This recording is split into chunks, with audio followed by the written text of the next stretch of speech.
Eto na pala yung promise ko sa inyo guys, na gawa natin ng video kung paano natin ginawa itong napakasarap, napakalambot at napakamalinamnam na pandesal. Dito sa ating bowl, ilagay lang natin yung ating full cream milk, water at saka yung ating sugar.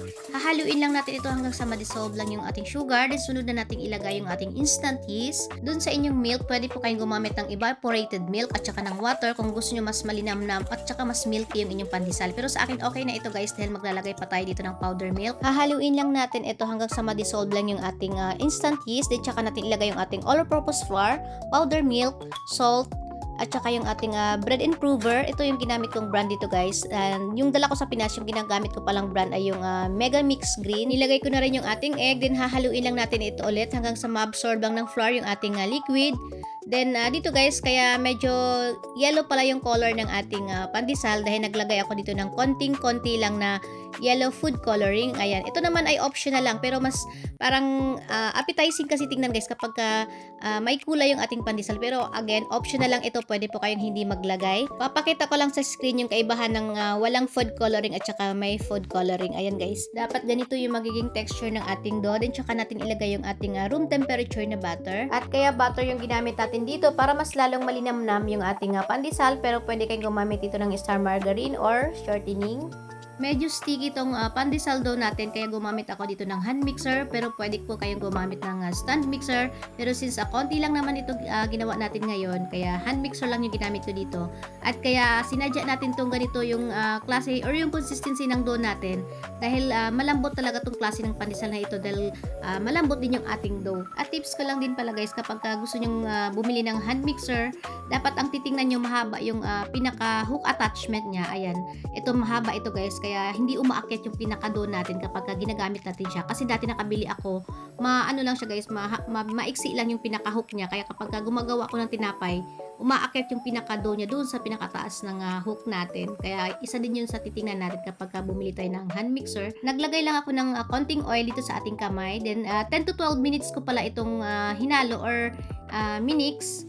Ayan, syempre gagawin natin ngayon ulit yung ating window pane test para masiguro po natin na malambot talaga yung ating tinapay or malaman natin na tama yung pagmasa natin ng ating dough. Ayan, i-stretch lang natin siya kapag hindi na siya napupunit, ibig sabihin ready na yon. Napaka-smooth ng ating dough. Ilagay lang natin siya ngayon dito sa ating mixing bowl na maliit.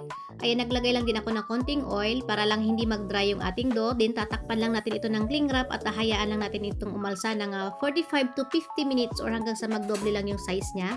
Then dito naglagay na ako dito ng oil sa ating mat para hindi rin dumikit yung ating dough. Konting-konti lang guys, wag niyong damihan. Then punch lang natin ito hanggang sa ma-release lang yung mga gases sa loob ng ating dough. Hahatiin lang natin ito sa dalawa, then i-form natin siya pahaba.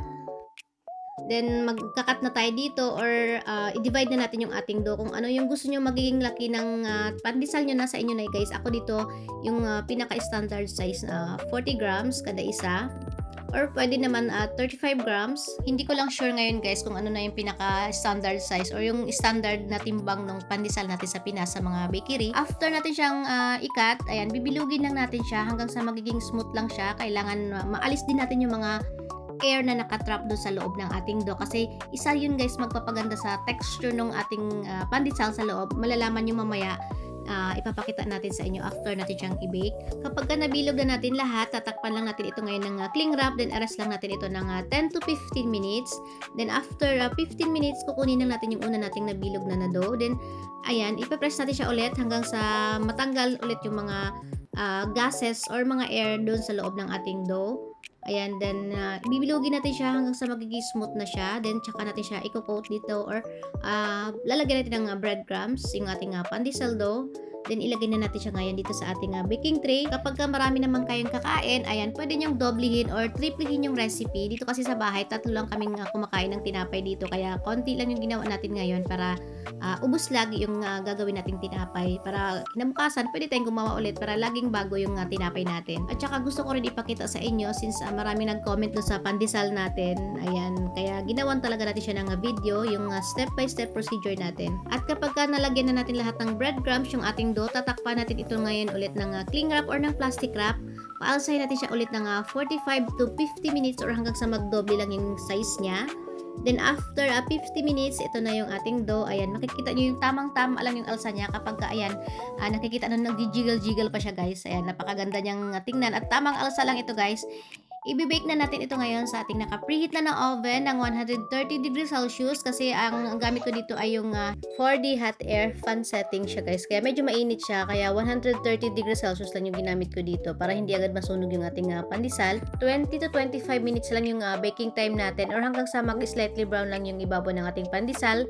Kung gusto nyo mas toasted, mag-add lang kayo ng another 5 minutes.